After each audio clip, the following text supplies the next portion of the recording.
आज आपले पाहुणे आहेत श्रीयुत निलेश निकम सर.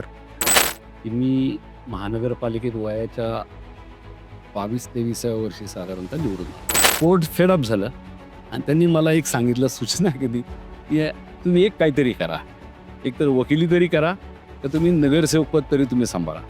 आम्ही काम करतो, आम्ही सगळ्याच पद्धतीच्या लोकांशी आम्ही संपर्क ठेवून त्यांच्या समस्या सोडवण्याचा आम्ही प्रयत्न करतो. माझी स्टँडिंग कमिटीसुद्धा खूप अशी प्रगल्भ असलेली लोकं होती. त्यामध्ये अतिशय मान्यवर असे नगरसेवक त्या स्टँडिंग कमिटीमध्ये होते, 3 पक्षनेते होते, सिनियर कॉर्पोरेटर्स त्या स्टँडिंग कमिटीमध्ये होते. त्यामुळे आम्ही खूप चांगले निर्णय घेतले. मेट्रोचा डिटेल प्रोजेक्ट रिपोर्ट जो आहे तो 6,000 कोटी रुपयाचा आला होता. त्याला मान्यता देण्याची मला संधी मिळाली. म्हणजे गती कमी झालेल्या पहिल्या 3-4 शहरामध्ये पुणे शहराचं नाव आहे जगामध्ये. पुणे हे बशीसारखं आहे. त्यामुळे उंचावरल्या भागाला जो आहे, खोलगड भागाला भरपूर पाणी आणि उंचावरल्या भागाला जे कडा आहेत तिथं कमी पाणी. तर आत्तापर्यंत गेल्या 14 वर्षामध्ये 500 कोटी रुपयांपेक्षा अधिकची रक्कम ह्या सर्वसामान्य गरीब पुणेकरांवरती त्यांच्या उपचाराप्रित्यर्थ खर्ची पडलेली आहे.